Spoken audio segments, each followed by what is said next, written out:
মানবতার doctor America থেকে বাংলাদেশে এসেছে ফ্রি চিকিৎসা দিতে। শুনে যান ভাই রে ভাই, একবার চিন্তা করে দেখেন তো, আমেরিকার একজন ডাক্তার, তার অভ্যাস হওয়ার কথা স্যুট টাই পরা, সে কিনা বাংলাদেশের এক অজুপড়া গায়ে খালি পায়ে লুঙ্গি পরে হেঁটে বেড়াচ্ছে। শুধু তাই না, তার স্ত্রী যিনি নিজেও একজন ডাক্তার, তিনি দিব্যি শাড়ি কিংবা সালোয়ার কামিজ পরে গ্রামের মেঠু পথ ধরে হেঁটে যাচ্ছে। আর তাদের সঙ্গে আছে 4 জন ছেলে মেয়ে, তারাও গ্রামে আর 10টা বাচ্চার মতো ধুলোবালির মধ্যে খেলাধুলা করছে।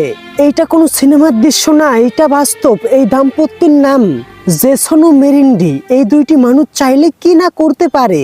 আমেরিকায় আলিশান বাড়ি, দামি চেয়ার, লাখ লাখ ডলার উপার্জন সবই ছিল তাদের হাতের মুঠোয়, কিন্তু সেই বিলাসবহুল জীবন তাদেরকে টানেনি। তারা বেছে নিয়েছিল টাঙ্গাইলের মধুপুর গড়ের কেলাখুলি গ্রামের মাটির গন্ধ, এক এমন জীবন যেখানে টিনের চালে বৃষ্টি পড়লে টাপুর টুপুর শব্দ শোনা যায়, বিদ্যুৎ চলে গেলে ভরসা হারিকেনের আলো কিংবা মোমবাতি, আর শীতের সকালে চুলার পাড়ে বসে গরম ভাতের স্বাদ পাওয়া যায়। তাদের হাসপাতালে আসা রোগী কোনো বড়লোক কিংবা বিদেশি নন, তারা গরিব, কিশোর, দিনমজুর, গর্ভবতী মা আর অপুষ্টিতে ভোগা শিশু। এই গ্রামে জেসন মেরিন্ডির আগে আরেকজন বিদেশি ডাক্তার এসেছিল, যার নাম ছিল এডিক বেকার। নিউজিল্যান্ডের এই ডাক্তার মানব সেবার বোধ নিয়ে মধুপুরে এসেছিল এই এলাকার গরিব ও বঞ্চিত মানুষের পাশে দাঁড়ানোর জন্য, তাদেরকে বিনামূল্যে চিকিৎসা দেওয়ার জন্য। তিনি নিজের জীবনটাই উৎসর্গ করে দিয়েছেন গ্রামের মানুষকে ভালোবেসে। তাকে সবাই ডাকতো ডাক্তার ভাই হিসেবে।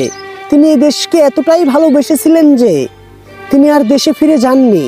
চিরকুমার এই ডাক্তার কোনো বিয়ে করেননি, তার কোনো সন্তান ছিল না, কিন্তু হাজার হাজার অসুস্থ মানুষকে তিনি নতুন জীবন দিয়েছেন।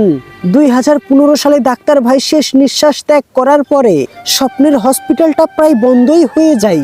গ্রামের মানুষগুলো আবার অসহায় হয়ে পড়ে ঠিক তখনই ডাক্তার বেকারের অসমাপ্ত স্বপ্নকে নতুন করে জাগিয়ে তুলতে এগিয়ে আসেন জেসন ও মেরিন্ডি। ডাক্তার বেকারের গল্প শুনে জেসন প্রথমে গ্রামে ঘুরতে আসেন।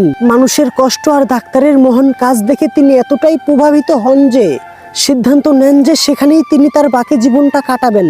আমেরিকায় ফিরে গিয়ে স্ত্রীকে রাজি করান। 2018 সালে 4 সন্তানকে নিয়ে আরামের জীবন ছেড়ে চলে আসেন বাংলাদেশে, এই ছোট্ট গ্রামে। ভাইরে, তার আশাটা সহজ ছিল, কিন্তু মানিয়ে নেওয়া ছিল সবচেয়ে বড় বিষয়। তারা শুধু আসেননি, পুরো মাটির সঙ্গে মিশে গেছেন। তাদের সন্তানকে ভর্তি করিয়েছেন গ্রামের একটি সাধারণ স্কুলে, যেখানে নেই কোনো এসি, নেই ভালো আসবাবপত্র, যেখানে গ্রামের অন্য শিশুদের মতোই তারা বাংলায় পড়ালেখা করে, খেলাধুলা করেন তাদের সন্তানরা। জেসন পরেন লুঙ্গি, মেরিন্ডি পরেন শাড়ি কিংবা সালোয়ার কামিজ। তারা স্থানীয় খাবার খান, মানুষের সঙ্গে কথা বলে বাংলা ভাষাতে। গ্রামের মানুষরাও তাদেরকে আপন করে নিয়েছে। জেসন এখন নতুন ডাক্তার ভাই, আর মেরিন্ডি হলো ভাবি। সকাল হলেই তাদের মাটির ঘরে বারান্দার সামনে লোকের ভিড় জমে যায়। কেউ জ্বর নিয়ে এসেছে, আবার কেউ হাঁটুর ব্যথায় কাতর, আবার কেউ সন্তান সম্ভাবা। জেসন ও মেরিন্ডি পরম যত্নে তাদের কথাগুলো শুনেন, চিকিৎসা দেন। তাদের কাছে চিকিৎসা কোনো ব্যবসা না, এটা সেবা।